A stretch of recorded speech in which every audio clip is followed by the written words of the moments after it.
Muy buenas tardes, muchas gracias, bienvenidos a la presentación de Contra la Revolución Francesa, esta primicia que incluso antes de la Feria del Libro de Madrid es el primer sitio al que sus autores, Fernando Díaz Villanueva y Alberto Garín, vienen a explicarnos qué conversación han tenido y qué orientación han dado a una nueva visión, para mí muy diferente, muy fresca, de un acontecimiento, como ellos mismos dicen, muy conocido, pero muy mal entendido.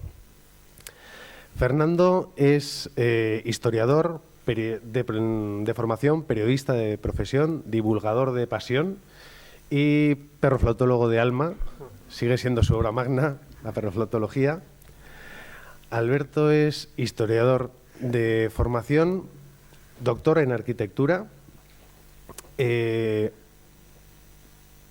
un divulgador maravilloso y una persona que consigue interpretar los hechos históricos desde los ojos de sus protagonistas, desde la forma y la intención que tuvieron sus protagonistas al llevarlos a cabo. Lo que el propio Fernando, en sus ganas de trolear, llama el rayo garinizador, la forma de descubrir la sabiduría oculta a la vista de los demás, y en una conversación rápida, ágil, amena y congruente nos permiten entender todo ese intenso, rápido proceso revolucionario desde una óptica que para mí era absolutamente nueva. Quiero agradecerles que hayan venido a Pamplona y que nos garinicen, que nos den su sabiduría en primera persona. Muchas gracias.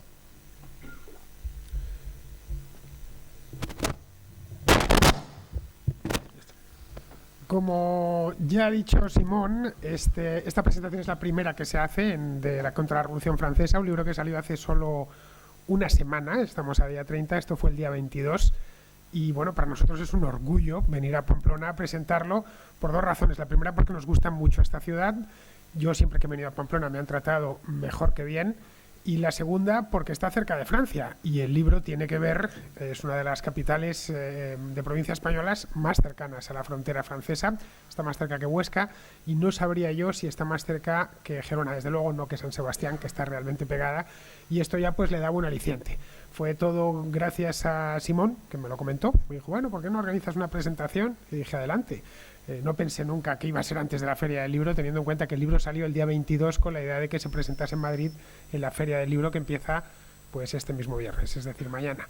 Así que esto es una primicia, vamos, no lo hemos presentado en ningún sitio y escogimos esta ciudad porque nos parecía, sinceramente lo digo, la mejor.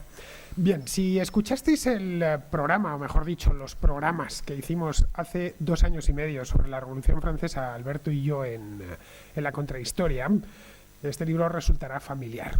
Son 4 contrahistorias que hicimos entre enero y febrero del año 2022. De aquellas contrahistorias salió la idea de hacer un libro.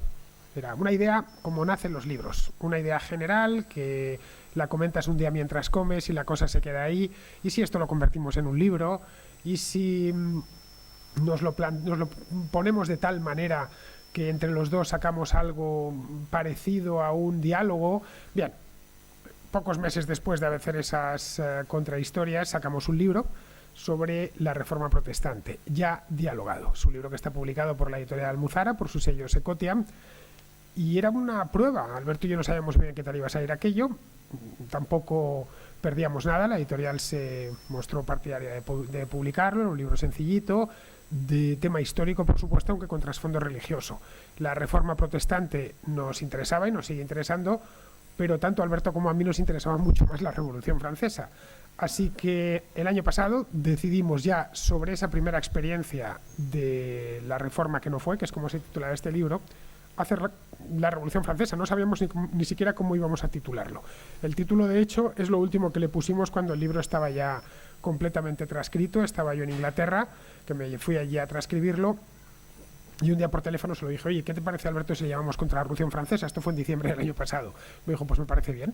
Y así es como nació el título, cuando el libro, con su prólogo, un prólogo de Miguel Anxo Bastos, bastante bueno, por cierto, ya estaba escrito. Bien, volviendo a estas contrahistorias, si las repasáis, y en el caso de que las hayáis escuchado, no, ya, pues ya no hará falta porque las recordaréis, pero en el caso de que no la hayáis escuchado, tendréis que ir al archivo de la contrahistoria y pegarles una escuchada para saber. No es mal preludio, mal prólogo para el libro escucharse esas contrahistorias. Es un total de 4 horas y pico que permiten al oyente le permite hacerse una idea de cuál es nuestra visión de esa época y de ese acontecimiento histórico que es tan importante. No es que sea una copia de lo que hablamos ahí, no es que hayamos transcrito las contrahistorias, son programas de radio y son muy distintos, pero sí el planteamiento es el mismo. Lo que hicimos aquí fue sentarnos en septiembre del año pasado, entre septiembre y octubre, en mi estudio en Madrid. Pusimos una grabadora entre los dos, nos habíamos preparado previamente los temas y nos pusimos a hablar como estamos ahora, lo único que sentados uno enfrente del otro, cada uno con su ordenador portátil y tratando de cubrir todos los temas y de que tuviese la conversación un hilo conductor para que llegase a alguna parte. Habíamos hecho ya organizado los capítulos y desde el principio nos planteamos primero tomar una cuenta algo más larga que lo que hicimos en las contrahistorias, que nos quedamos en la llegada de Napoleón al poder, esta vez llevarlo incluyendo la era napoleónica, y que el libro tuviese una tesis clara, que fuese algo más allá de la mera narración de hechos. La contrahistoria es un programa divulgativo en el que yo, desde que empecé a hacerlo, hace ya muchos años, mi planteamiento desde cero es contar algo que entiendo que el oyente o no sabe, o conoce por encima y quiere informarse más, o conoce mucho y le interesa escuchar eso de forma resumida y divulgativa. Bien, esta vez queríamos, ya que era una obra literaria, que la tesis quedase clara. Y esto se ve desde las primeras páginas, que son las del prólogo, y luego, a poco que uno se sumerja ya en el primer capítulo, hay muy pocos capítulos, el libro es... no mareamos a la gente ni con pies de página, y lo podréis ver, ni con infinidad de capítulos y capitulillos. Tiene exclusivamente los grandes momentos de la Revolución divididos para hacer la lectura un poco más cómoda, aunque se puede leer sin necesidad de tirar de los capítulos, eso es importante. Es decir, que se puede poner uno a leer y a poco que nos esté acostumbrado a escucharnos a mí y a Alberto, le parecerá de lo más natural. Hay gente, de hecho, que a mí me lo dice. De cada vez que os leo estos libros, el libro de la Contrarreforma y la Reforma, me decían, mientras os leía, os estaba escuchando a ti y a Alberto hablar. Quizá a alguno de vosotros os pasa lo mismo. Bien, el libro tiene solo 5 capítulos y el último de los cuales está dedicado al legado de la Revolución Francesa, y cada capítulo se corresponde con una gran fase cronológica, porque el hilo conductor es la cronología, aunque no lo hemos abordado desde el punto de vista eminentemente, como se suele hacer en todos los manuales de la Revolución Francesa y en los libros de la Revolución Francesa, eminentemente político. Hemos ido algo más allá. No hemos visto Francia como la Francia de 1789 como un reino aislado en el que suceden cosas extraordinarias en el sentido de fuera de lo normal, no de que necesariamente fuesen buenas, moralmente buenas, sino que era un país, un reino del antiguo régimen, que estaba incrustado en un concierto internacional muy concreto, que era el de la Europa de finales del 18. A partir de ahí se empiezan a entender cosas. Por eso, cuando empezamos, lo que hacemos, una de las primeras cosas que hacemos es retrotraernos en el tiempo, tratar de entender a la monarquía francesa de la época. ¿Por qué actuaba como actuaba? ¿Por qué convoca la Asamblea de Notables? ¿Por qué convoca los Estados Generales? Esto es importante porque en el instituto, incluso en la universidad, cuando los profesores explican la Revolución Francesa, una de las cosas que hacen es que dan por hecho que las cosas suceden porque tienen que suceder. Y entonces el rey hace tal cosa. Y entonces la asamblea hace tal otra. No, todo tiene su explicación y todo hunde sus raíces en algo que ha sucedido antes. Alberto es muy dado, y lo sabéis por los que veáis Sierra de Historias, a que cuando se pone con un tema empieza a tirar del hilo hacia atrás, y a veces se planta 2 siglos atrás en el tiempo. Porque para entender algo que está sucediendo hoy, las inercias son fundamentales, las inercias históricas. En España, muchas de las cosas que están sucediendo hoy hay que ir a buscar sus orígenes a hace 50, 80 o 100 años. si no, no las entiendes del todo. Cuando uno estudia cualquier país, el que sea, la Rusia de nuestro tiempo, la Gran Bretaña de nuestro tiempo, el Estados Unidos de nuestro tiempo, no te explica nada per se que te digan los acontecimientos actuales, tienes que echar hacia atrás. Y esto es el primer esfuerzo que hacemos, echar hacia atrás, bueno, tan atrás como principios del siglo anterior, del siglo XVII, con Luis XIII y el cardenal Richelieu. Y a partir de ahí tratamos de explicar qué era el antiguo régimen, que es algo que falla en los manuales de historia. Lo despachan de manera rápida como una suerte de régimen tiránico que los revolucionarios acaban con él en cuestión de 2-3 años. Lo cual chocó un poco, y a mí me chocó en su momento, porque lo que venía a decirnos era que la humanidad había vivido bajo una tiranía absoluta durante miles de años, sin que nadie hubo que esperar a que apareciese Robespierre, en una palabra. ¿Cómo tardó tanto en aparecer Robespierre? Si lo anterior era tan malo, tan irracional y tan injustificable. Es decir, si ese orden de cosas se había mantenido durante tanto tiempo, debía ser por algo. Que ese algo tenía que ser más allá, tenía que ir más allá de la coacción o de la superstición. Bien, pues esto le dedicamos también unas cuantas páginas dentro de este diálogo. Y a partir de ahí empezamos ya con los hechos. Vamos, es un libro de historia y por lo tanto tenemos que ir apegados a los hechos desde el primer momento. Nada de perdernos en filosofías, ni en opinos de qué, ni en creo qué, ni en elaborar teorías, ya sabéis, típicas de los filósofos, nada. Ir hecho sobre hecho, enlazándolos e interpretándolos al tiempo que vamos hablando de ellos. Al tratarse de un diálogo es mucho más fluido que si se tratase de un ensayo normal. De ahí que los que ya lo han leído, que como el libro lleva una semana a la venta, algunos se lo han terminado ya, nos lo han dicho, es muy fluido de leer, lo terminas muy rápido. Estamos recibiendo el mismo tipo de críticas que recibimos con la Reforma. Da gusto porque te sientas y son dos personas cultas y preparadas que están tratando un tema de forma desenfadada pero rigurosa, que además te invita a profundizar más sobre el tema. Al tratarse de una obra divulgativa, pues no podía ser muy gruesa, no podíamos hacer un contra la Revolución Francesa que fuese así de gordo, porque nadie lo hubiera comprado y además saldría prohibitivo, pero sí que me han dicho que cuando te pones a leer te apetece indagar en ciertos personajes, que en el libro tenemos que pasar por encima necesariamente en aras de la brevedad. Y sobre los hechos vamos construyendo la narración. Esto es lo que va pasando y esto es cómo van reaccionando los distintos actores políticos de la Francia de la época. Y estas son las consecuencias que se van derivando de esas acciones, especialmente en las tres principales fases de la Revolución, que son las que se inscriben dentro de la década de 1790. Luego ya, a partir de la llegada al poder de Napoleón, que coincide con el final de la década, en noviembre de 1799, a partir de ahí se entra en un periodo de cierta estabilidad política, que la trae el propio Napoleón, primero como cónsul y luego ya posteriormente, unos años después, como emperador, que termina quemándose la misma revolución en aras de ese altar que ha creado Napoleón a mayor gloria suya, pero dejando entre medias una Europa completamente distinta a la que había 25 años más tarde.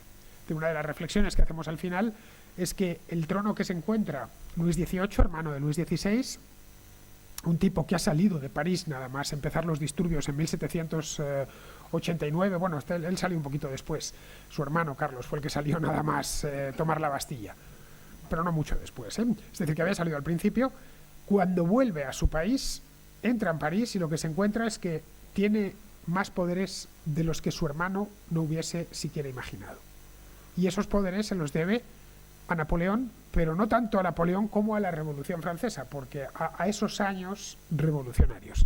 Porque la tesis principal del libro, y en esto insistimos varias veces, que tratamos de que quede fijada en la mente del lector, es que la Revolución Francesa es un proceso sostenido de concentración del poder político en aras de la liberación del ser humano. Es decir, o vendiendo, o justificándolo, utilizando como coartada la liberación del ser humano.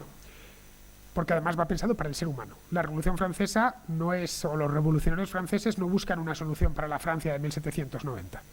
Buscan una alternativa completa para todo el género humano. Y eso se puede ver desde el primer momento, desde la Declaración de los Derechos del Hombre y del Ciudadano, que es del verano del año 1789, del mes de agosto, que luego serviría de preámbulo a la Constitución. Bien, pues utilizando eso como excusa, lo que consiguen es crear un Estado omnipotente, que es el que se encuentra en Luis XVIII, y los gobiernos posteriores. Un Estado omnipotente que los sucesivos gobiernos liberales en Francia a partir de la Revolución de Julio de 1830 tratan una y otra vez, no siempre con éxito, de contener. Unas veces han tenido más éxito y otras menos. Pero siempre el principal problema con el que se han encontrado los franceses es el tamaño de su Estado. Y no solo los franceses, también los españoles, también los alemanes, también los italianos y al otro lado del Atlántico todos los países. Países en los que la Revolución Francesa tiene una condición prácticamente mítica. En España, nuestro principal problema es que el Estado no crezca demasiado, el poder del Estado no crezca demasiado, porque cuando crece demasiado nos encontramos con dictaduras, nos encontramos con que es imposible desarrollar tu vida de forma individual, en fin, lo que hemos conocido bien a lo largo de los 2 últimos siglos en España y en toda Europa. Bien, todo eso viene de la Revolución Francesa, viene de esa idea un tanto arrogante de liberar a la humanidad, y para liberar a la humanidad no se me ocurre mejor solución que entregar al Estado poderes prácticamente omnímodos, en tanto que el Estado lo confundo con un concepto que ya existía pero que se resignifica, que es el concepto de nación. Es el momento en el que nacen los Estados-nación, que a juicio de Alberto y de mí, pues han sido tan nocivos para los europeos en los últimos 2 siglos. Lo único que nos han traído es odios, limpiezas étnicas, guerras mundiales, enfrentamientos absurdos y, en fin, en España, ¿qué queréis que os cuente? Estoy en un lugar que ha sufrido mucho por causa de ese tipo de nacionalismo que confunde el Estado con la nación.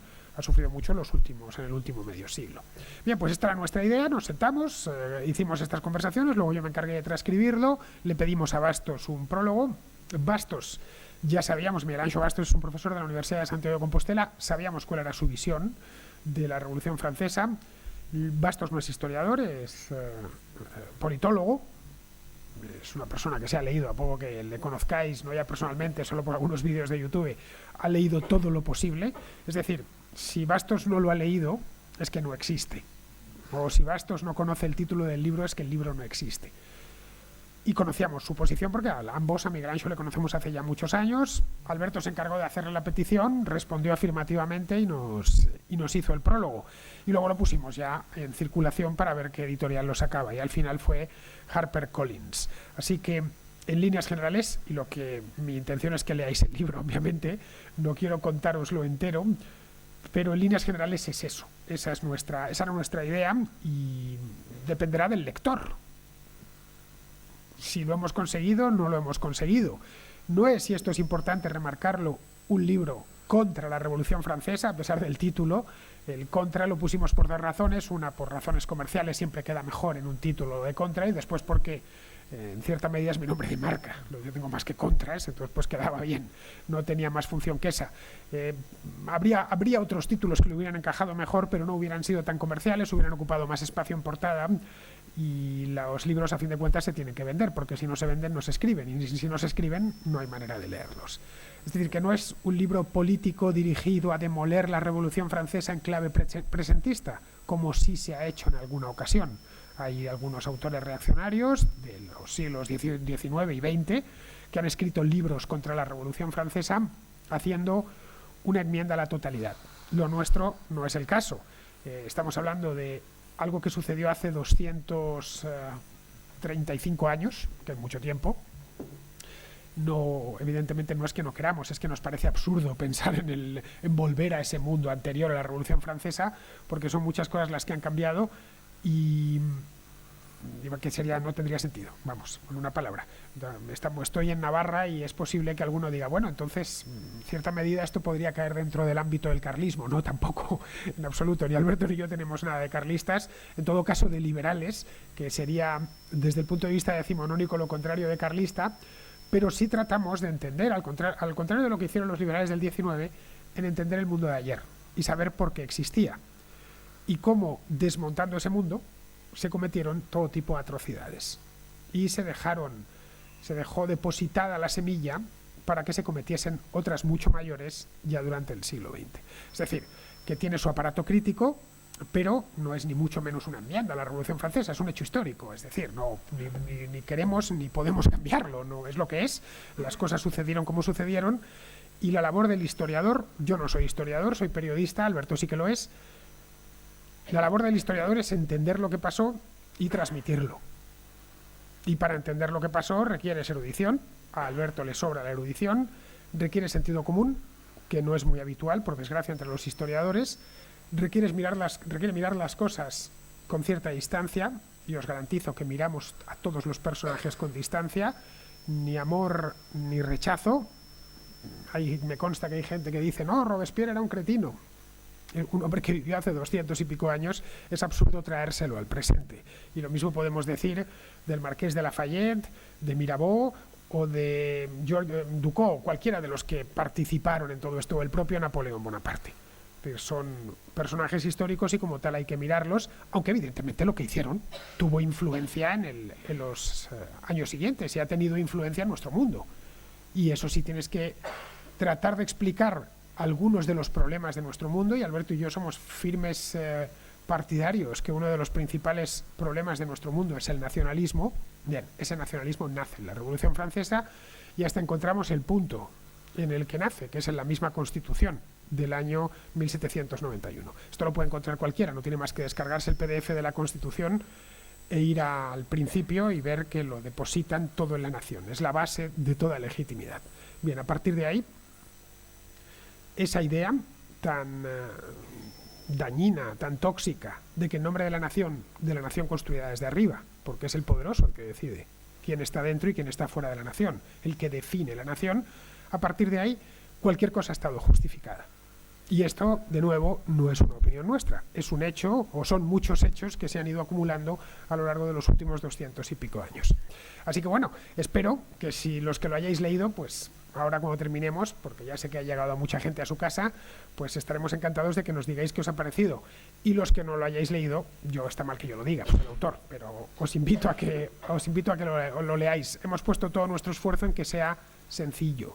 Cuando yo hice la transcripción, evité a propósito todo tipo de redacción torturada. Quien haya leído cualquier cosa mía, la Contrahistoria de España, Hispanos, que fue el último que escribí el año pasado, los textos que escribo todos los días, sabrá que me gusta el castellano sencillo y asequible para todo el mundo, que no me gustan los textos oscuros, que entiendo que puedes transmitir una idea bien cuando la capta el lector.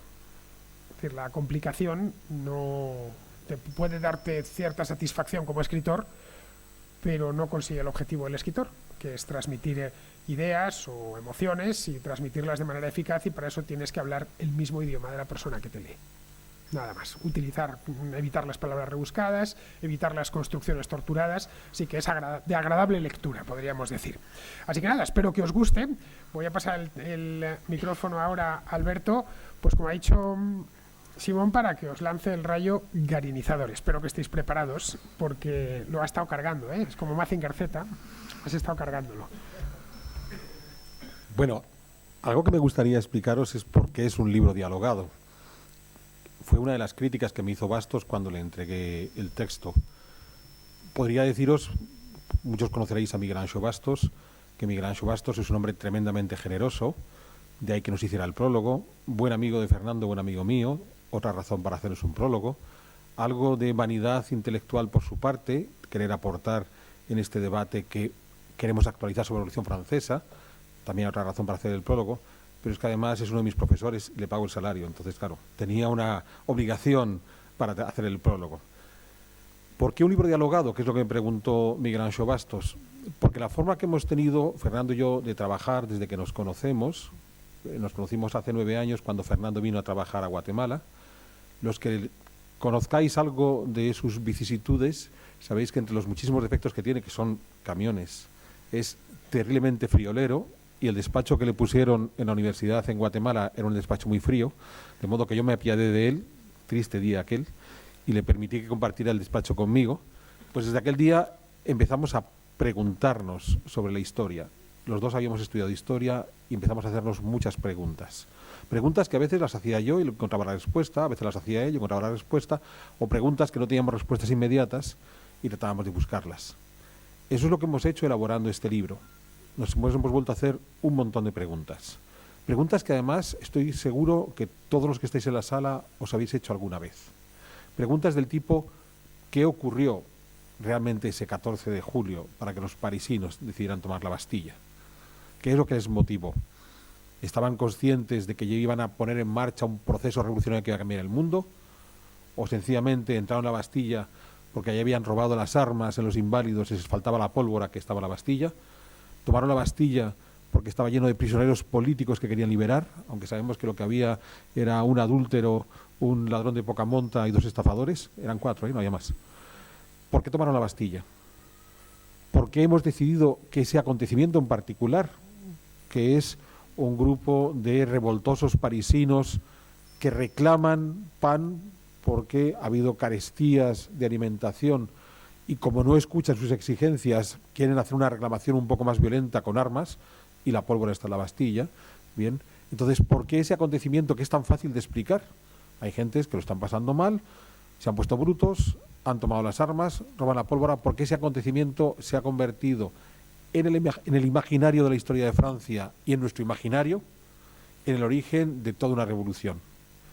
Estas preguntas, en torno a un acontecimiento tan singular como la toma de la Bastilla, las extendimos al resto del libro, las extendimos a todo el proceso revolucionario, las extendimos a lo que había ocurrido antes y lo extendimos a lo que seguimos teniendo hoy de la Revolución Francesa. Viendo quienes están en la sala, más de la mitad estarán en la edad que tenemos Fernando y yo, o incluso por encima, de modo que recordaréis perfectamente cuando se celebró el 2.º centenario de la Revolución Francesa y aparecieron muchísimos documentales, series de televisión, películas en aquella España de 1989 que solo teníamos 2 canales, de modo que o te mirabas deportes y toros en la segunda o te mirabas los documentales de la Revolución Francesa en la primera.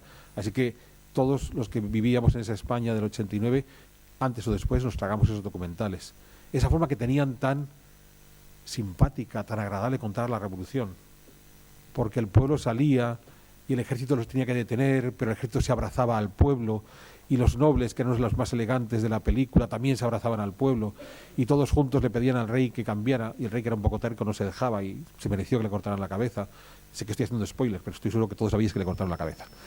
Entonces, ¿cómo es posible que un acontecimiento histórico que fue tan brutal, tan violento, que provocó tantos cientos de miles de muertos en Francia y por toda Europa, podían convertirse 200 años después en estos documentales y películas que todos nos tragamos de adolescentes o jóvenes, donde nos daban esa visión tan edulcorada y tan simpática? Y es una cosa que me recuerdo a mí mismo, adolescente, viendo esos documentales, después empezando a estudiarla ya en el instituto y decir, oye, pues no se ajusta exactamente a lo que me están contando. Pero eso no quita que si vais a París el 14 de julio, el día de la Fiesta Nacional de Francia, están terriblemente entusiasmados de lo que ocurrió ese día y lo que ocurrió a partir de ese día. ¿Cómo es posible que, insisto, un acontecimiento tan terriblemente brutal como la Revolución Francesa cause tanto gozo en los franceses contemporáneos y en muchos más? ¿Cómo es posible que podamos tener desde asociaciones más o menos políticas a publicaciones que se llaman a sí mismos el Jacobino, cuando si hubo un grupo brutal en la Revolución fueron precisamente los jacobinos de Robespierre, que como sabéis terminaron por guillotinarse entre ellos? Esas preguntas son preguntas que, insisto, cualquiera de vosotros os podéis formular, o la que ha lanzado Fernando. Si me contaron que el objetivo de la Revolución Francesa era guillotinar al rey, ese malvado Borbón que era Luis XVI, ¿por qué la Revolución Francesa terminó poniendo a un Borbón, Luis XVIII, hermano de Luis XVI, como rey de Francia? Ojo, que se murió en su cama y le sucedió su hermano, Carlos X, que era otro Borbón. Claro, cuando se murió, no se murió. Cuando le derrocaron fue para poner a otro rey, a Luis Felipe de Orleans. Y cuando derrocaron a Luis Felipe de Orleans fue para poner a otro emperador, a Napoleón III. ¿Cuántas veces nos han contado que la Revolución Francesa terminó no con un emperador, Napoleón, sino con los Borbones volviendo a reinar en Francia con un carácter autoritario que no habían tenido nunca? ¿Por qué no nos contaban esas cosas? O sea, la pregunta no es tanto cómo pudo volver Luis XVIII al trono. Eso es fácil de explicar. La pregunta es ¿por qué no nos lo han contado? ¿Por qué la mayor parte de nosotros, cuando estudiábamos someramente la revolución en el colegio, en el instituto, no sabíamos que lo que ocurría al final es que los Borbones volvían, insisto, con monarcas más autoritarios que el propio Luis XVI. Pero a partir de ahí queríamos seguir haciendo preguntas. Claro, pensaréis, entonces el libro tiene que tener 1.000.000 de páginas. No, como decía Fernando, una de nuestras obsesiones es ser divulgadores. De modo que tratamos de ir a la esencia de las respuestas que encontramos a nuestras preguntas. La Revolución Francesa y cualquier revolución es un hecho colectivo, pero no de la masa. Si hay algo que me inquieta, no tanto por parte de los historiadores, que son en ese sentido gentes prudentes, como de analistas políticos, periodistas y demagogos de todo tipo, es hablar de la masa. Por supuesto, el analista político nunca forma parte de la masa. La masa es algo que es ajeno a él mismo y a sus amigos, y son todos los demás que no piensan como él. Bueno, ¿qué motivos tenían los que asaltan la Bastilla? Las mujeres que van a Versalles a buscar al rey Luis XVI. ¿Qué motivos tenían aquellos jacobinos que decidieron guillotinar al jefe, a Robespierre? ¿Qué motivos tuvieron los directores del directorio para buscar un sistema político que se controlara entre ellos? ¿Podemos conocer la biografía de 17 millones de franceses? No. Pero al menos podemos entender que había 17 millones de razones diferentes para hacer la revolución. 17 millones de razones diferentes, pero muchas de ellas con elementos en común. Por tanto, no queríamos hacer una historia solo de hechos, aunque nos hemos atenido a la cronología, una cronología que resulta sorprendente. Sorprendente porque vais a encontrar tantas cosas en el libro que nos han contado tantas veces y que son al revés de como nos las han contado desde el punto de vista cronológico. Hay una que es fantástica. Siempre nos dijeron que la revolución termina por encarcelar al rey y guillotinarle porque los otros monarcas europeos declararon la guerra a la revolución. Pues es mentira. Los revolucionarios declararon la guerra a las potencias europeas. Pura cronología. Agarráis los hechos uno detrás de otro y decís, ahí va, no les habían declarado la guerra. El emperador de Austria no había declarado la guerra a Francia. El rey de Prusia no había declarado la guerra a Francia. Francia le declaró la guerra a Austria. Y diréis, pero a mí me han dicho lo contrario. Bueno, ¿qué culpa tengo que nos hayan dicho lo contrario? Aquí nos hemos ceñido a la cronología. Pero sí tratar de entender, porque Robespierre era un cretino, no importa si era un cretino o no un cretino. Tenemos que tratar de entender cuáles son las motivaciones que Robespierre tiene para llevar a cabo todo su plan político. Napoleón era un ambicioso o no era ambicioso. Tratemos de entender las razones que le llevan a Napoleón a querer construir todo su plan político. Claro, Napoleón es muy conocido porque tuvo éxito. Pichegru, que leído en español sería Pichegru, es menos conocido porque no tuvo éxito. Ojo, que ahora hablamos de estilo napoleónico y si hubiera sido Pichegru el que hubiera tenido éxito, que es un tipo que quiere hacer un golpe de estado militar antes de Napoleón, pues hablaríamos del estilo pichegruesco, por ejemplo. Bueno, este tipo de cosas son las que queremos que entendáis en el libro de la Revolución. No es ni 4 personajes significativos, ni una masa borreguil que se mueve a la sombra de esos 4 personajes significativos, sino millones de franceses tomando decisiones o no tomándolas. Claro, Fernando hacía referencia a un elemento fundamental de la Revolución Francesa, su principal pecado, porque en la Revolución Francesa podemos encontrar unas cuantas virtudes y algunas realmente muy buenas. Pero claro, que tiene una mancha tan gorda que es el Estado-Nación. Hasta la Revolución Francesa existían los estados y existían las naciones. No se inventaron nada de ninguno de los dos. Lo que no existía era la obsesión por considerar que la única forma válida del Estado es la nación y la única forma válida de tener una nación es como Estado. Eso sí se inventaron ellos. Entonces, claro, podríamos entrar en el debate nacionalista que tenemos en España desde hace unas cuantas décadas. Un debate nacionalista en el que hay gente que decide actuar de forma terriblemente violenta, hay gente que decide dar la cara frente a los violentos y hay gente que decide no significarse o que decide salir del campo de batalla y distanciarse. Cada uno tendrá una razón diferente para ello. Soy padre y no quiero que mis hijos sufran porque yo me pueda morir, no me interesa esta pelea, tengo otros intereses en la vida, en realidad no me gusta vivir aquí y bueno, pues me puedo marchar. Y la suma de todo eso generará cierto contexto histórico. Entonces estoy en Pamplona y lo que estoy hablando, todos los presentes saben muy bien de qué estoy hablando y yo puedo preguntarles a cada uno de ustedes durante los años de plomo del terrorismo aquí, cuál fue la actitud de cada uno de ustedes.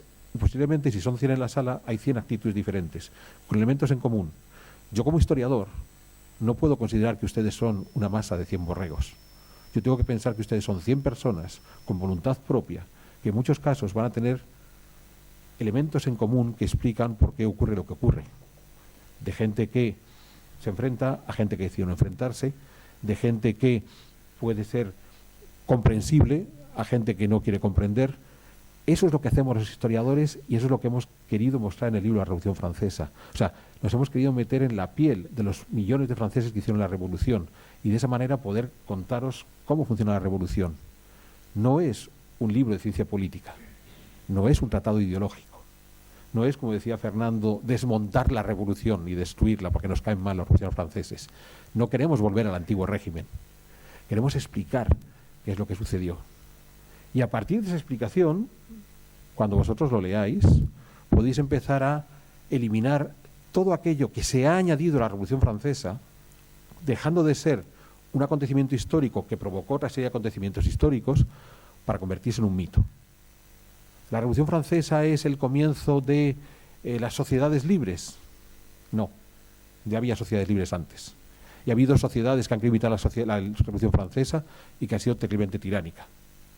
La Revolución Francesa puso fin a un sistema político, el antiguo régimen, que no es igual a monarquía autoritaria, sino a sistema de contrapoderes, y generó un sistema político peor.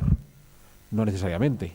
Puso fin a un sistema político propio del siglo XVIII, que, como decía Fernando, si lo trasladamos al siglo XXI no nos serviría para nada, y generó un sistema político, que lo podemos conocer muy bien, el de las democracias liberales, con todos los defectos que conocemos muy bien. No se trata de añorar el antiguo régimen, se trata de entender cómo han surgido nuestras democracias liberales y en qué momento, en esa construcción de las democracias liberales, en la Revolución Francesa también se sentaron las bases de los problemas de las democracias liberales.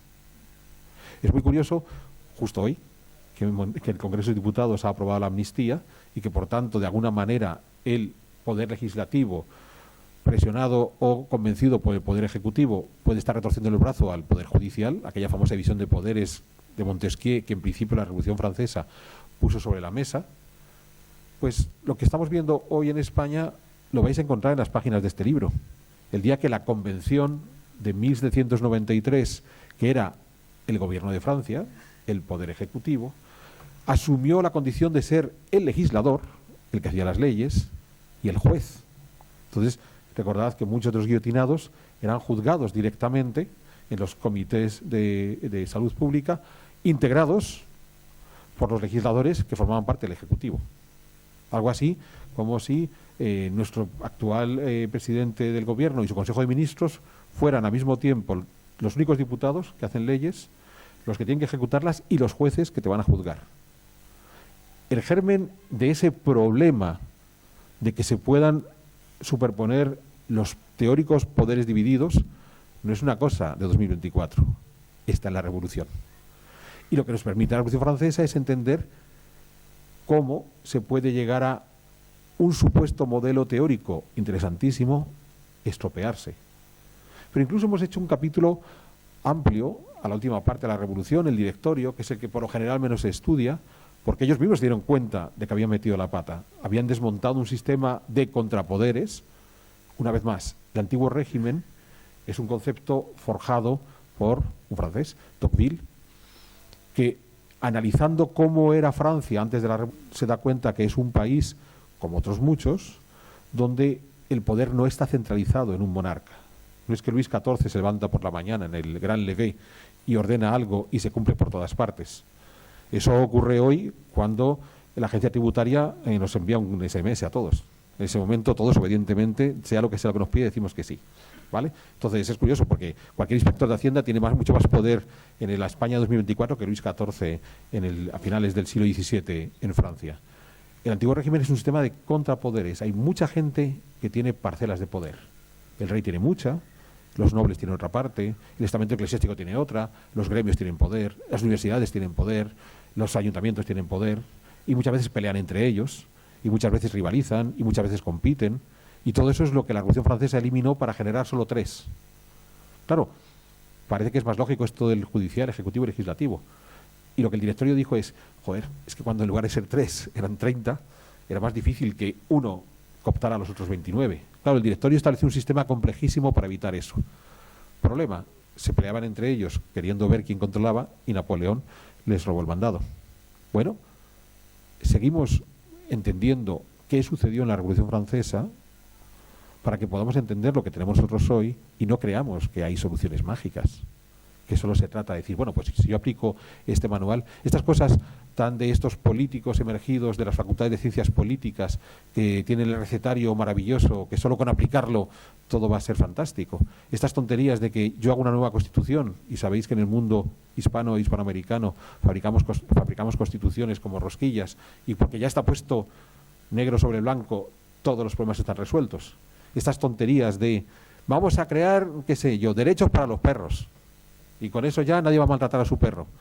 No, es muy curioso porque aquellos que van a aplicar los derechos a los animales son los que quieren a los animales, con los derechos y sin los derechos escritos.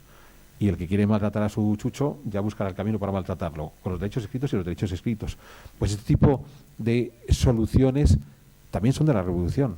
También los revolucionarios, ostras, que en 4 años hicieron 3 constituciones, en 4 años. Vamos, ni los venezolanos son tan rápidos para hacer constituciones. Pues es el ejemplo de dónde estamos hoy. Eso es lo interesante de la Revolución Francesa. Insisto, no se trata de desmontarla porque nos parezca un proceso fallido. Tuvo éxitos. Por ejemplo, tuvo la capacidad de demostrar que cualquiera podía ser actor político, para mal, pero también para bien, que era algo que en el antiguo régimen no existía.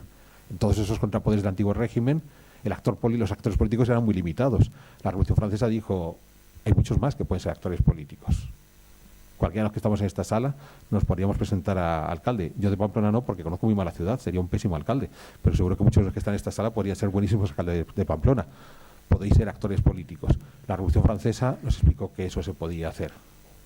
La Revolución Francesa también explicó que aquello que habían inventado los romanos 2000 años atrás, eso de codificar el derecho, era una ventaja frente al derecho consuetudinario, esa cosa que vemos en las películas de Estados Unidos, donde el caso Macmillan contra Smith, y entonces tienes a ese abogado avezado que se ha ido a una biblioteca sucia y oscura a mirar 20.000 volúmenes hasta encontrar el caso que puede utilizar como costumbre para que el juez decida. Pues claro, si no tienes el abogado avezado estás jodido, pero si tienes un código escrito, entonces, fruto de la Revolución Francesa, por ejemplo, es el Código Civil. Pongamos de forma concreta, aunque después haya que cambiarlo, nuestras relaciones comunes. Bueno, son resultados de la Revolución Francesa. Voy a llevar el agua a mi molino. Napoleón con sus tropas encontró la piedra de Rosetta en Egipto. Y leemos jeroglíficos porque Napoleón se fue a Egipto no a buscar la piedra de Rosetta, pero se la encontró. O el sistema internacional de medidas es hijo de la Revolución Francesa.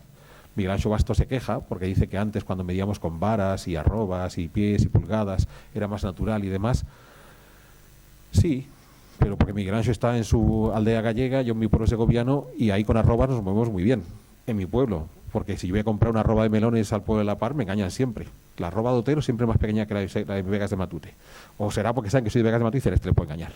Claro, con kilos es más difícil. Entonces, sí hay ventajas. Nuestro objetivo no era desmontar la Revolución Francesa, pero sobre todo lo que no queríamos era hacer un libro ideológico. Porque ese es el principal riesgo de buena parte de muchos de los libros de historia que se están publicando hoy.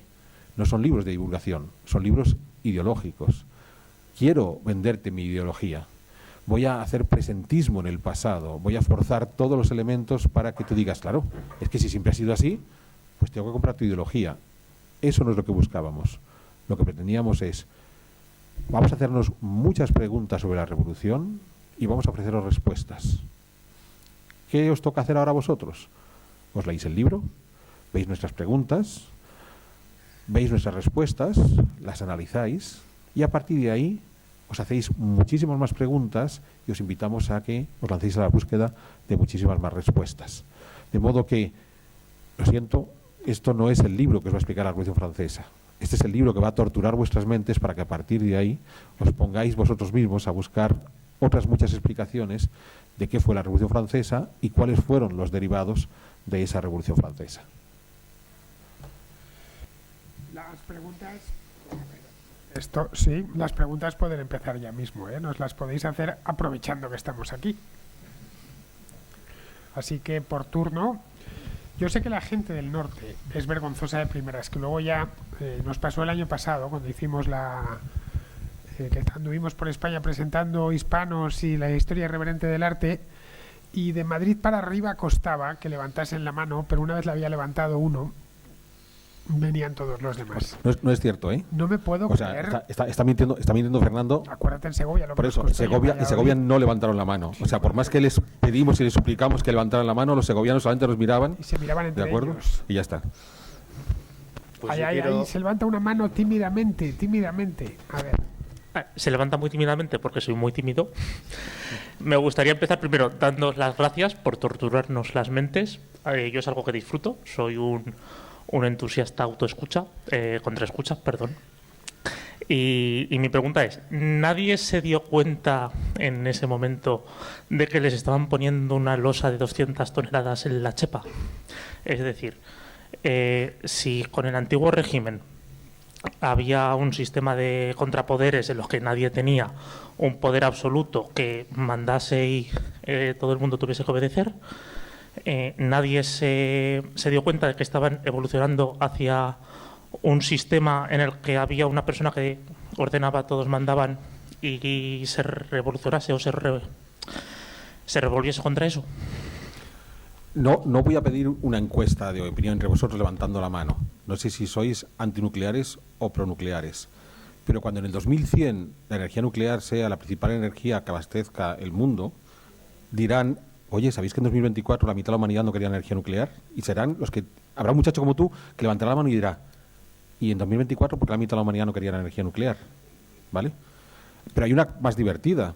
Sabéis que cuando estudiamos historia, una de las cosas que nos explican siempre es, fijaos, pobres campesinos medievales no podían evitar pagar un terrible impuesto a la Iglesia, que era el diezmo, el 10% de la producción, no de los bienes, el 10% de la producción. Y yo recuerdo cuando me explicaban en el colegio y en la universidad, y me parecía, pobre gente, les sacaban el 10% en impuestos. ¿No somos conscientes de cuánto nos sacan en impuestos en la actualidad? Somos conscientes, o peor, siendo conscientes de que a lo mejor estamos pagando el 40, el 50% de nuestros ingresos en impuestos, ¿hacemos algo? Aparte, hay muchas veces sobre las promesas estás dispuesto a hacer sacrificios. Cuando te das cuenta que los sacrificios no compensan todo lo que has tenido que entregar a cambio de esas promesas, ya es demasiado tarde. Eso se pudo ver a lo largo del siglo XX con las revoluciones comunistas. Es decir, no hubo país que hiciese su revolución comunista que no se arrepintiese.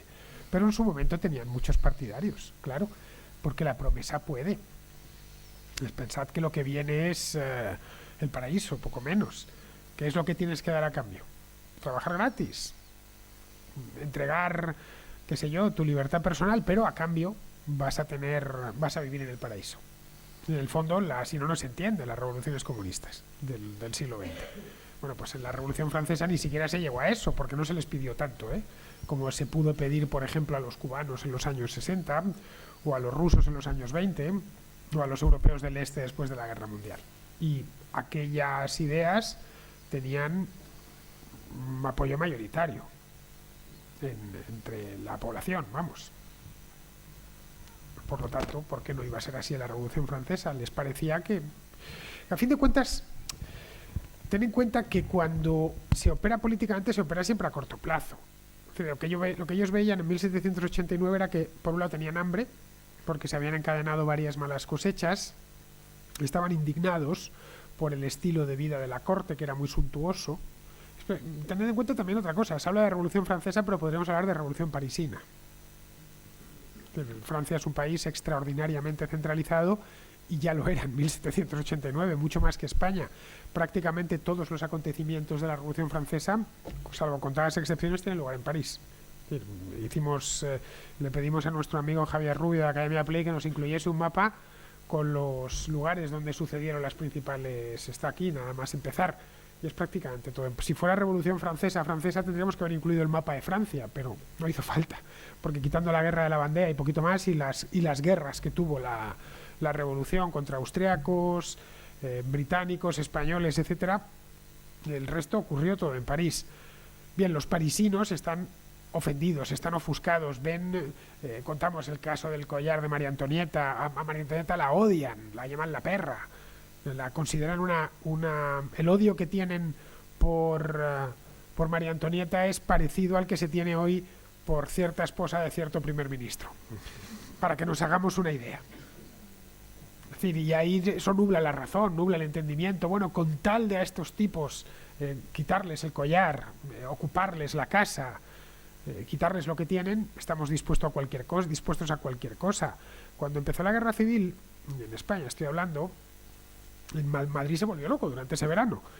Iban las milicias sindicales, iban por el barrio de Salamanca, que es el barrio, ya entonces era el barrio más rico de la ciudad, y asaltaban las casas de los burgueses. Y las quemaban y tiraban los cuadros por la ventana.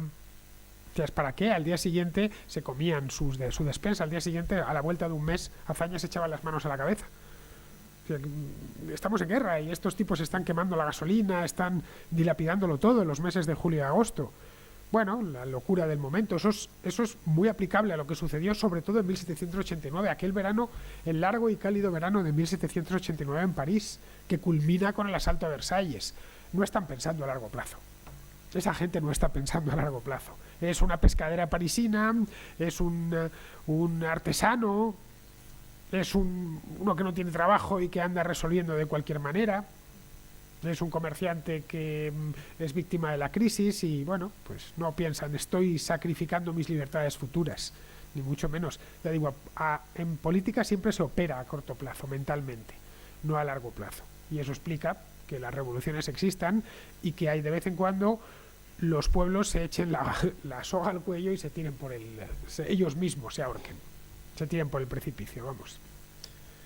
Yo que me he leído apasionadamente el libro y me he hecho muchas preguntas. Sí. Quiero lanzaros una. Venga, dispara. De repente siento un presentismo en vuestro relato de la Revolución Francesa, porque veo en los protagonistas de la Revolución un afán por la destrucción de lo viejo para la construcción de lo nuevo, sin saber muy bien lo que es lo nuevo, pero quizás es mejor porque es suyo. No porque sea nuevo ni porque sea distinto. Porque estamos en el mismo ciclo histórico. Es que está lejano en el tiempo, pero no tan lejano. No estamos hablando de Sargón de Accad. Estamos hablando de Alejandro Magno. Estamos hablando de tipos que vivieron hace relativamente poco tiempo. Es decir, todavía puedes andar por cementerios en Europa en el que ves tumbas del siglo XVIII. Es decir, que es una cosa muy reciente. Por lo tanto, estamos dentro del mismo ciclo. Sigue habiendo gente así, por eso lo has sentido presente. Y no vamos a poner nombres, ni apellidos, ni nombres de partidos, pero tenemos en nuestro país hay un partido que viene de que viene de una asociación que se llama el Jacobino. Evidentemente no son Robespierre y Saint-Just y demás, pero se inspiran en eso, lo consideran algo actual. El gorrito frigio y todas estas cosas. Vamos, normal que los veas muy cercanos. De hecho, cuando lees los textos de esta gente, te parecen muy actuales en muchos aspectos. Si lees no sé si te ha pasado a ti. Esa es la razón. O sea, Fernando tiene toda la razón del mundo. Si pudiéramos viajar al París de 1789, para empezar podríamos hablar con ellos. Es muy interesante. Claro, diréis, habría que hablar francés. En efecto, habría que hablar francés. Pero si viajáramos a la Pamplona de Sancho III, el mayor de Navarra, hablando él en castellano y hablando nosotros en castellano, no nos entenderíamos. Ni papa, ¿vale? Por mucho que estemos en la misma ciudad. Pero estamos en registros históricos completamente diferentes. Las modas de los parisinos de la Revolución las podemos entender. Cómo vestían. De nuevo, si volvamos con Sancho III y él nos viera vestidos a nosotros, fliparía, diría, ostras. ¿Y esta gente por qué viste tan raro? ¿Vale? O sea que sí que tienes que entender que hay una cercanía. Y precisamente por esa cercanía es por lo que, en efecto, hay muchísimas corrientes políticas contemporáneas que beben de la Revolución y que tú dices, me suena, mucha de la música que habéis entonado en el libro me suena porque la puedo asociar con bastante facilidad a muchas de estas corrientes políticas. Porque obviamente es difícil que vayamos a encontrarnos un partido político que venga a reclamar. Yo siempre he tenido un sueño nacional en mi cabeza, en este mundo donde todos tenemos una nación que queremos construir y que es la mejor del mundo, yo reclamo el imperio del vaso campaniforme. Vosotros os preguntaréis, ¿eso qué es? Pues eso es una cultura arqueológica de hace unos 5.000 años, cuya comienzo parece que se rastrea en Cienpozuelos, al sur de Madrid, y se extendió hasta Polonia. Entonces, claro, yo he puesto a pedir fronteras para mi propia nación, pues una nación que empieza en Toledo y acaba en Varsovia me parece fantástica. Claro, vosotros me preguntaréis, ¿y hasta qué punto puedes construir un programa político reivindicativo que pueda presentarme en las elecciones europeas a partir de los fundamentos del imperio del vaso campaniforme? Está difícil. Vale, estoy bromeando porque es el vaso campaniforme, pero ¿hasta qué punto podemos reclamar un programa político, como está diciendo Fernando, con Sargón de Accad o con Alejandro Magno? Pero con Robespierre o con Napoleón sí, porque están utilizando registros históricos que para nosotros no son conocidos. Por eso es por lo que hay muchos partidos políticos actuales que siguen bebiendo de la revolución. Claro, de todos los lados. O sea, la bandera, cuando estos campesinos de la costa atlántica se sublevan contra la revolución ante la leva de masas, cuando empiezan a llevarse a los hijos de los campesinos a pelear al Valle del Rin contra los austriacos, claro, aquellos campesinos que hace 4 años les contaron que en París había una sublevación, bueno, aquellos campesinos que dijeron que hacía unos meses le habían cortado la cabeza al rey, joder, pues qué mala suerte, le teníamos cariño al rey pero no han cortado la cabeza, pero aquellos campesinos que de repente dijeron, y ahora tus hijos se van a ir por miles a morir al Valle del Rin, dijeron, hasta aquí. O sea, aquí ya, claro, hay gente que desde ciertos postulados políticos actuales quieren vincularse con la bandera, quieren vincularse con ese programa, entre comillas, tradicional que implica la bandera. Vale, estamos en el mismo registro histórico, pero puede haber otros programas, otros movimientos reaccionarios como el de la bandera, porque todas estas sublevaciones campesinas francesas, las jacqueries, son habituales en la historia de Francia. Yo no sé si habrá algún partido político que diga, yo quiero seguir el programa político de la jacquerie que se enfrentó a Carlos V de Francia allá en 1350. La gente diría, va, ¿y qué es lo que estaban reclamando?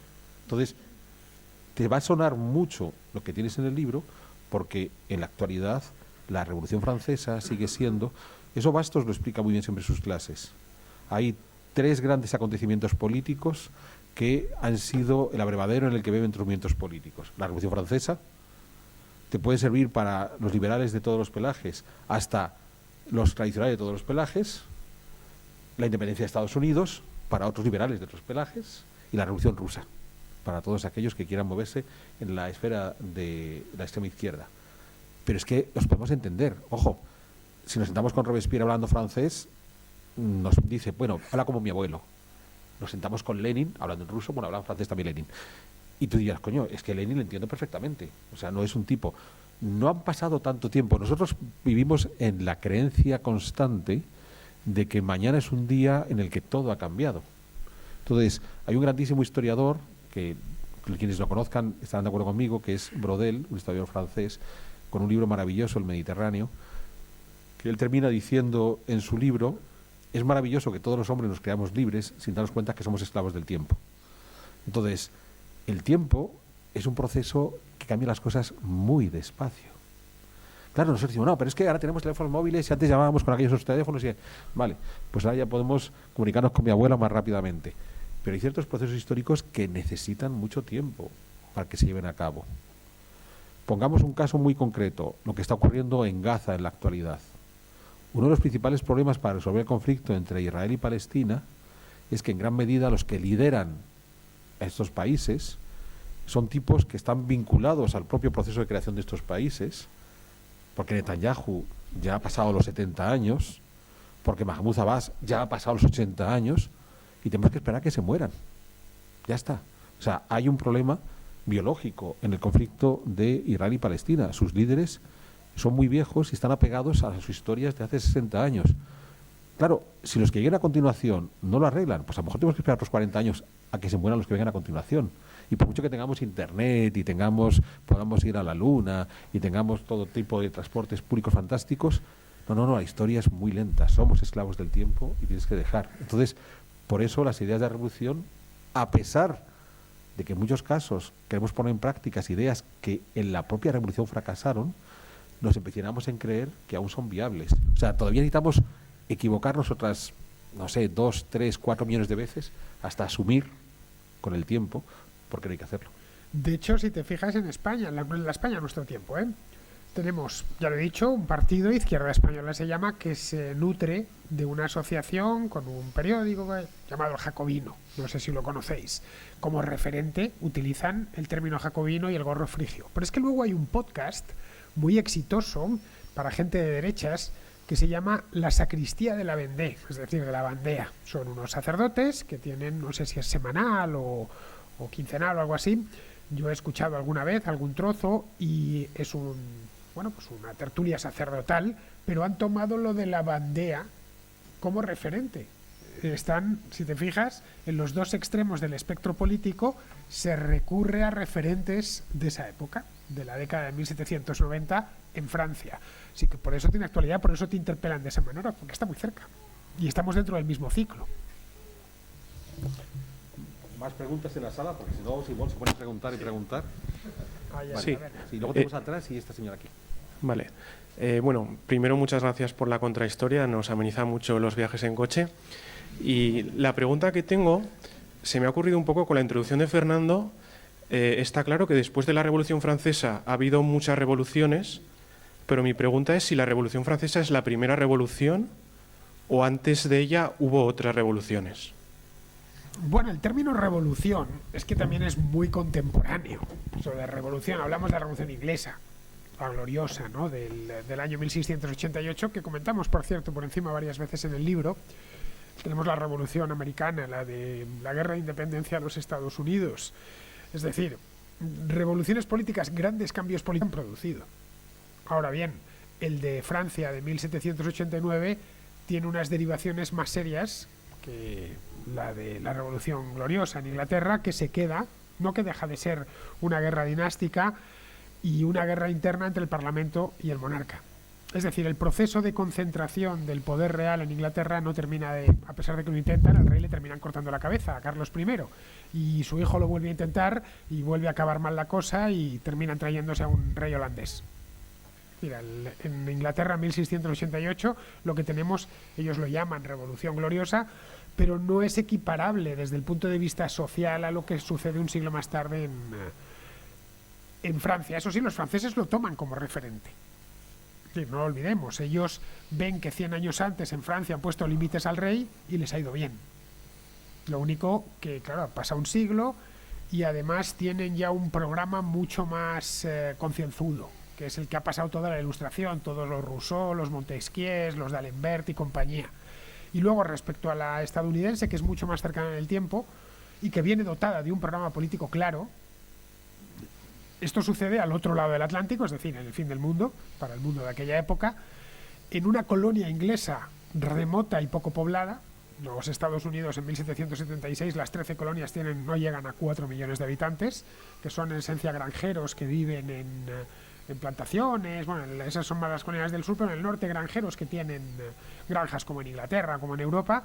No hay nobles, no hay problemas con la tierra, lo que les sobra es espacio. Es decir, que su ejemplo es, a pesar de que lo utilizan también, no es aplicable a la Francia de 1789, pero ellos son conscientes, especialmente algunos como Lafayette, que lo han visto con sus propios ojos, que aquello les ha salido bien y que efectivamente han construido un nuevo tipo de Estado, en este caso una república, de nuevo cuño. Ten en cuenta que la Constitución de Estados Unidos se proclama en marzo de 1789, es decir, 3 meses antes de que en Francia, de que se convoquen los Estados Generales y que en Francia todo se vuelva loco. Es decir, el ambiente de la época, por decirlo en alemán, el Zeitgeist del momento es ese. Es bueno, se avecinan grandes cambios, vivimos tiempos interesantes, el mundo está cambiando y queremos ser partícipes de ese cambio. Esto no solo sucede en Francia, si vemos los artistas de la época, el arte siempre es un buen reflejo del estado de la política, de lo que está pasando. Vemos, por ejemplo, que el propio Beethoven, que tiene la edad de Napoleón, es un año menor, pues se considera un joven alemán idealista, con ideas, digamos, avanzadas, porque todos, de una manera u otra, por todos han pasado esas ideas ilustradas.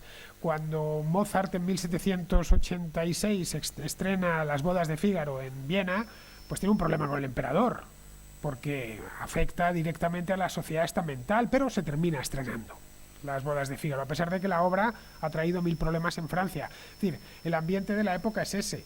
Pero claro, revolución como tal, no había habido nunca una de ese tamaño y que hubiera afectado tanto, porque tiene luego un epílogo dramático para el resto del continente, que son las guerras napoleónicas. Es que el final de la revolución son 15 años de guerra, que a nosotros nos afectan, o a nuestros antepasados les afectaron especialmente. Es decir, España tarda mucho en despertarse de aquello, o en recuperarse, mejor dicho, del golpe que suponen las guerras napoleónicas, y lo mismo se puede decir de otras partes del continente.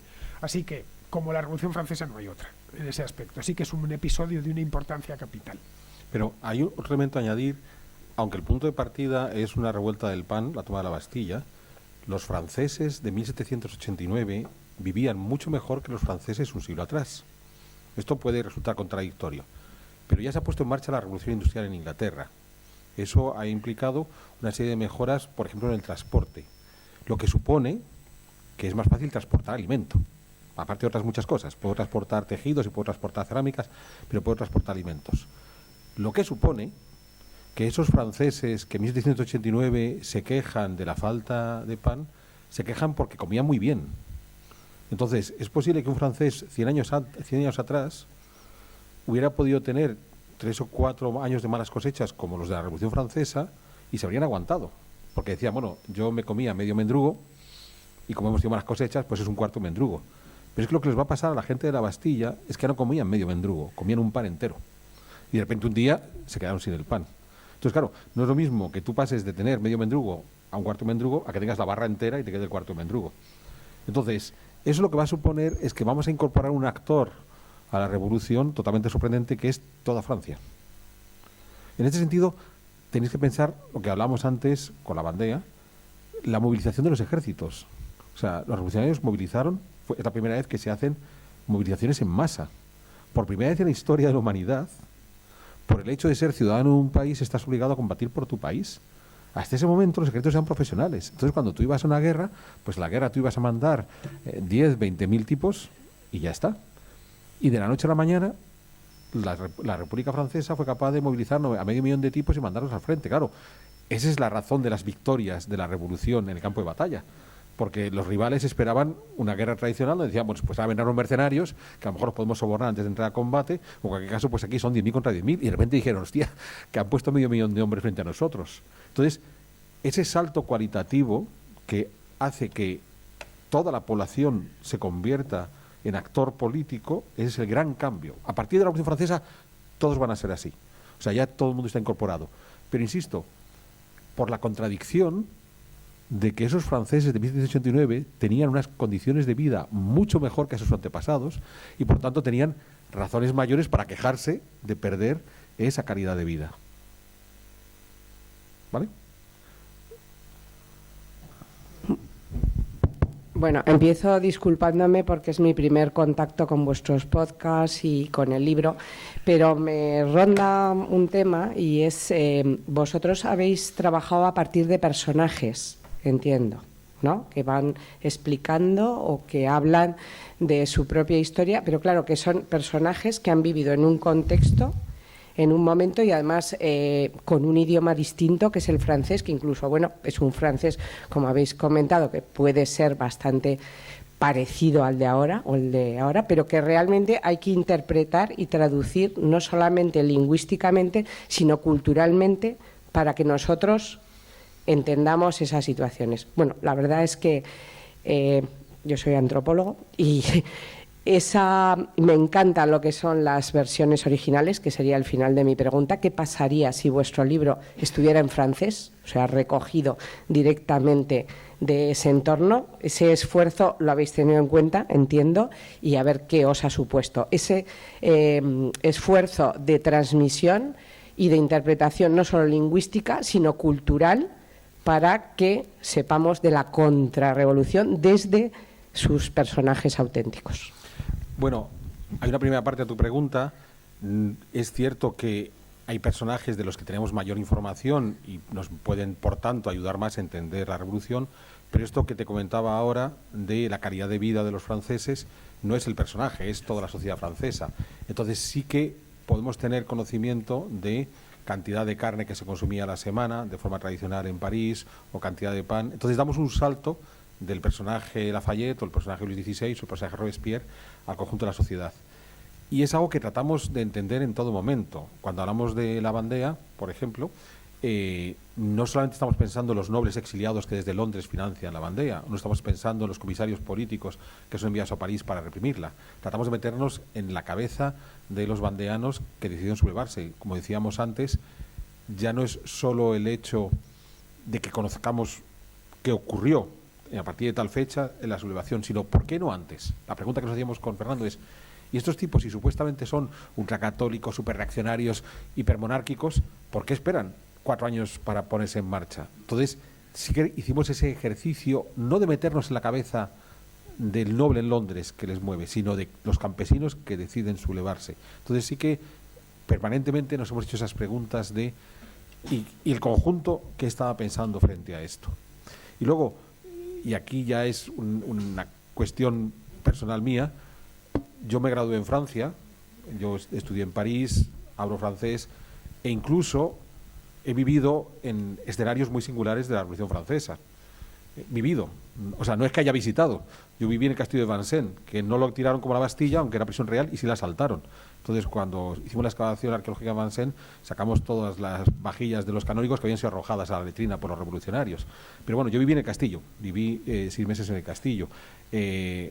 Sabéis que la Bastilla se puede tocar en los cimientos, cualquiera puede tocar la Bastilla, pero por ejemplo las Tullerías, que es donde encerraron a Luis XVI cuando vino de Versalles, pues de todos los que estamos en esta sala, por no decir de todos los habitantes de España, el único que ha tocado las Tullerías soy yo, que he hecho la excavación arqueológica, yo dirigí esa excavación y la toqué con mis manos, las Tullerías. O sea que, en mi caso personal, además es que he tocado. Bueno, divertidísimo. Señoras, yo he tenido en mis manos una especie de salsera, que no era salsera, de María Antonieta. Y es que cuando iba a los conciertos de música, si el concierto se hacía muy largo y la mujer tenía ganas de hacer pipí, se colocaba esa cosita entre las piernas y allí estaba. Pues yo la he tenido en mis manos. La recuperamos en una de las excavaciones arqueológicas. Entonces, digamos que, en mi caso personal, y yo sé que Fernando se ha aprovechado de eso, sí que he tenido ocasión de tocar la Revolución Francesa. Sí, sobre todo con el francés, que lo habla muy bien. Alberto habla francés mejor que el 95% de los franceses, no es broma. Yo no, yo francés no tengo ni idea, pero vamos, que tampoco hace falta hablar un idioma para entender un fenómeno histórico. Si tuviésemos que hablar ruso para entender a Vladimir Putin, la cosa estaría fastidiada. Por suerte, se puede acceder a información a través del inglés o del castellano. La Revolución Francesa tiene una ventaja, y es que es reciente y está muy bien documentada desde el punto de vista histórico. Hay que imaginar poco. Los revolucionarios se encargaron además de dejarlo todo por escrito. Eran grafómanos los condenados. Tenían periódicos, periodiquillos, boletines, panfletos, libelos. París estaba que ardía durante aquellos años y todo lo dejaban por escrito. Se encargaron además hasta de retratarse a sí mismos. Tenemos retratos contemporáneos de todos los revolucionarios, prácticamente sin excepción. Se encargaron también de encargar pinturas de todos los actos o los episodios de armas.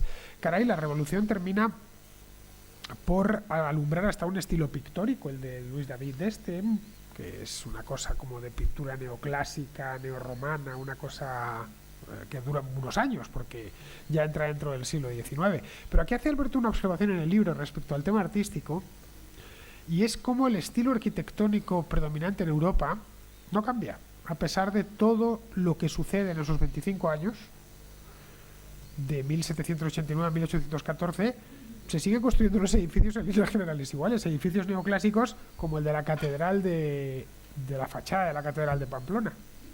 O sea, la cuestión es que hemos de entender que la Revolución Francesa fue el objetivo perseguido por los ilustrados. O sea, el sueño de los ilustrados, y quizás el ejemplo máximo es Rousseau, fue la Revolución Francesa. Los ilustrados, Rousseau, que consideraba que todos los hombres eran buenos, pero a pesar de todos, la mayor parte eran muy brutos, necesitaban tener una cabeza que les dirigiera.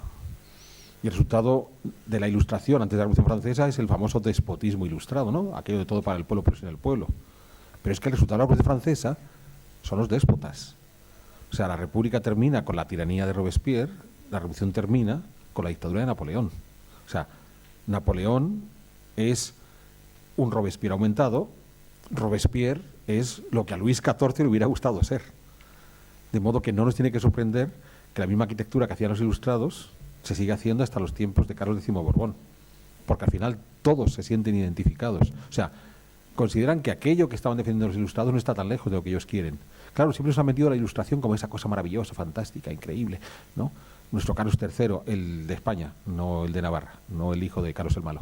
Este tipo de cosas absolutamente fantásticas.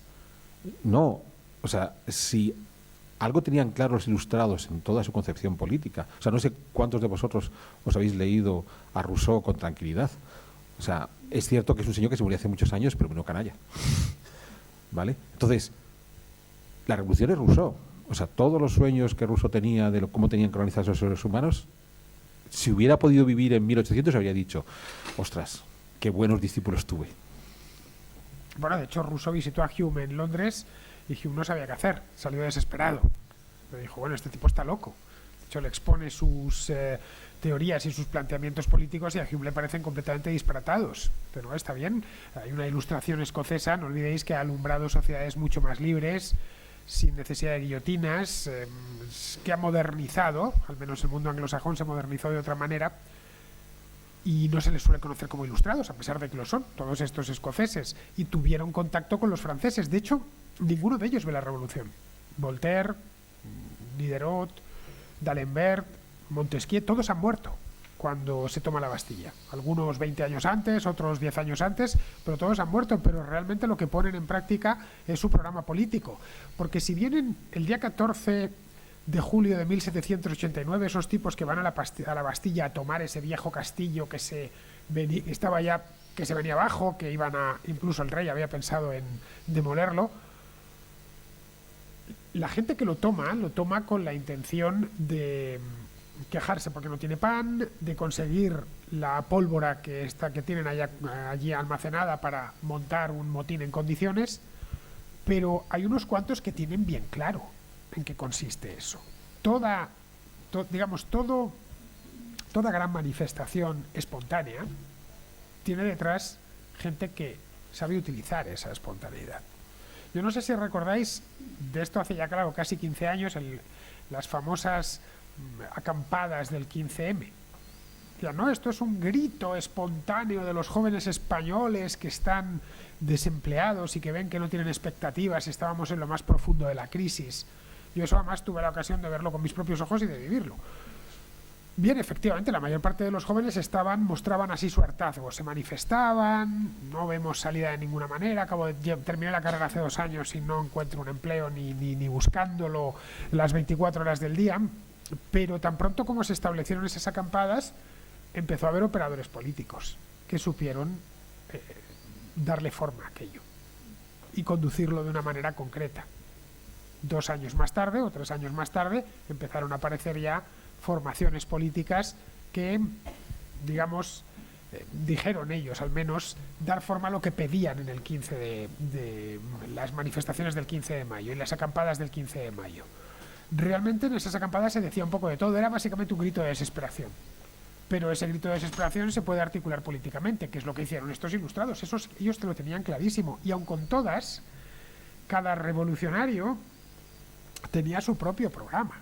Es decir, no es el mismo el que tenía Lafayette, que se ve superado por los acontecimientos a la vuelta de 2 años, que el que tenía Robespierre o Danton.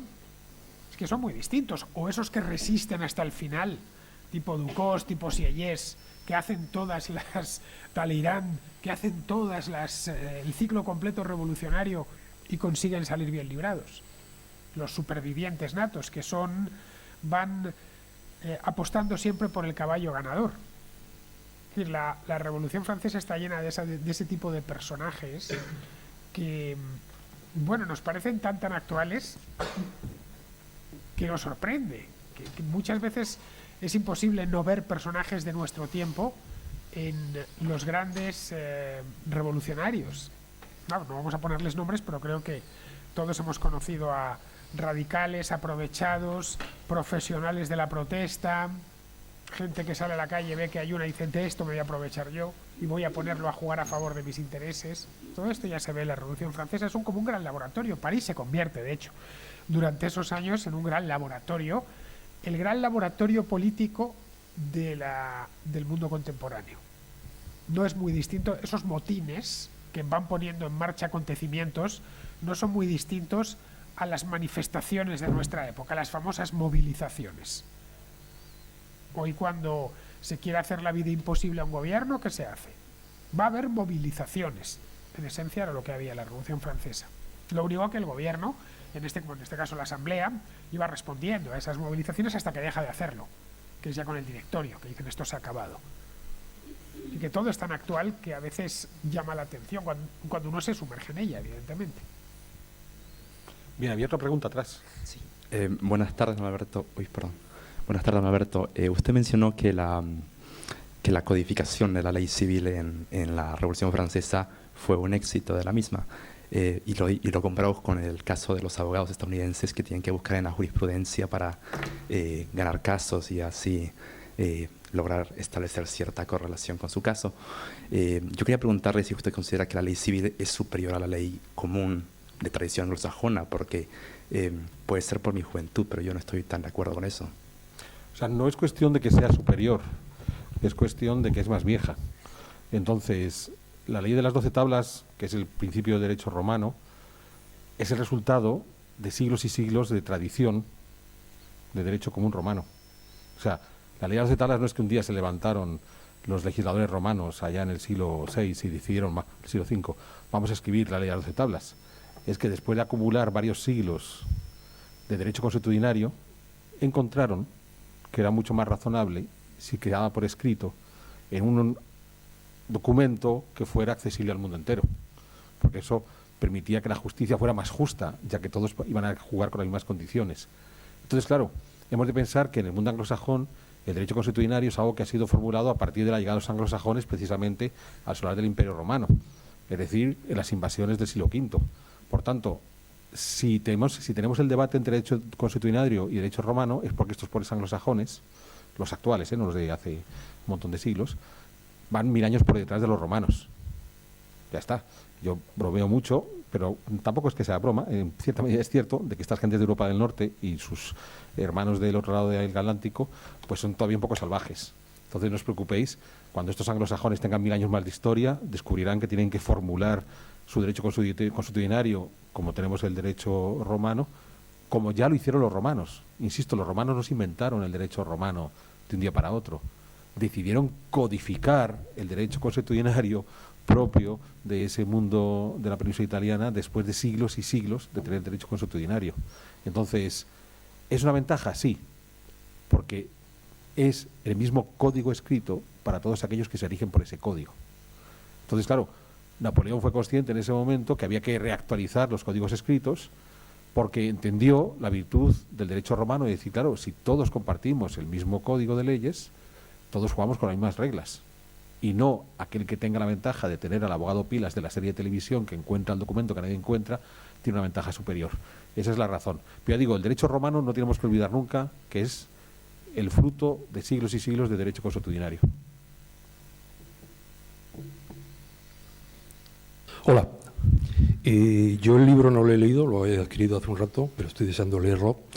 Y os voy a hacer una pregunta porque entiendo que vosotros sois personas que conocéis la Revolución Francesa desde bambalinas.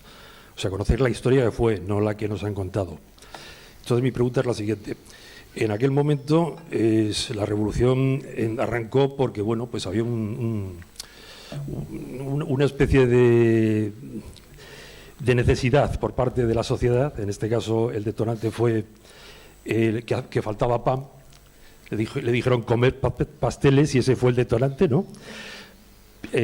¿Creéis que aquel entorno social con aquellos problemas podría trasladarse a esta Europa que está un poquito, que a lo mejor el detonante aquí podría ser que nos quedásemos sin redes, sin wifi, por ejemplo? O sea, una de las cosas que tratamos de mostrar en el libro, y Fernando ha hecho referencia en su introducción, es que una de las claves de la Revolución Francesa va a ser la eliminación de contrapoderes y la centralización de ese poder en manos de un grupo reducido.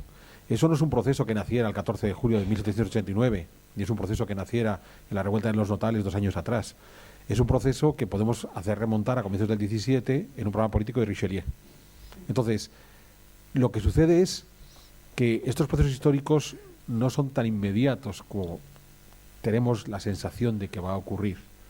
Todos estos procesos históricos son mucho más lentos.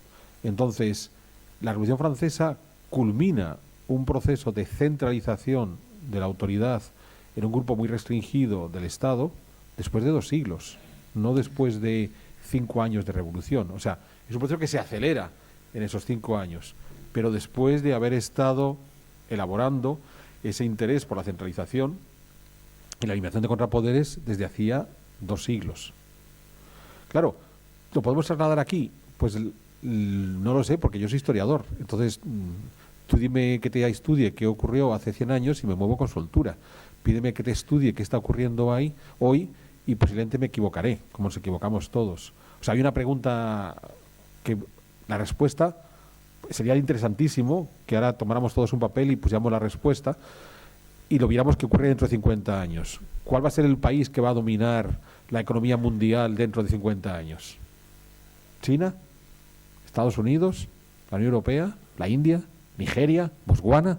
No tenemos ni idea, porque no somos conscientes de los procesos en el largo plazo en los que estamos insertos. Nosotros somos parte de un proceso a largo plazo, no somos el proceso, somos una parte del proceso, lo que decía Brodel, somos esclavos de nuestro tiempo. Entonces, no podemos hacer esas lecturas a futuro comparándolo con lo que ocurre en el pasado, porque nosotros que lo vivimos, no somos conscientes de qué proceso estamos insertos.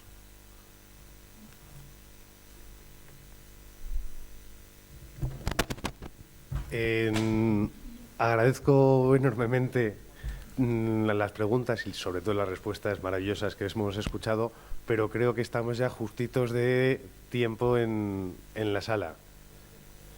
Básicamente sí, efectivamente, estamos ya en la hora y media. Quiero agradecer a Pompaelo por haber organizado este evento, por haber facilitado que vinieran Fernando y Alberto a Pamplona, y animo a todos los presentes a que veáis todas las actividades que prepara y organiza Pompaelo, muy pocas de las cuales estoy yo implicado, pero todas son interesantes. Muchas gracias a todos y muchas gracias a vosotros.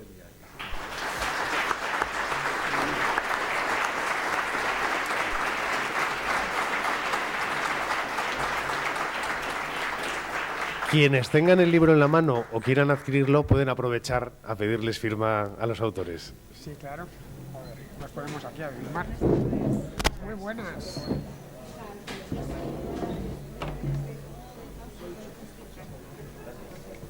A ver. Simón. Sí, un boli, me hace falta. Un boli. No, pero tiene él allí. Hostia, me dejé el boli de Harper en... Sí. ¿El qué? ¿Cuál es tu nombre? A ver, un segundito.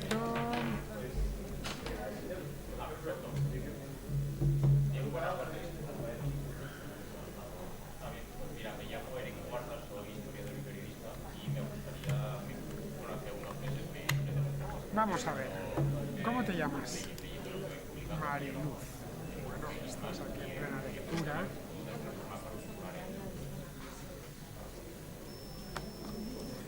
Vamos a firmar aquí. Pues Ignacio, muchas gracias. Quédate aquí.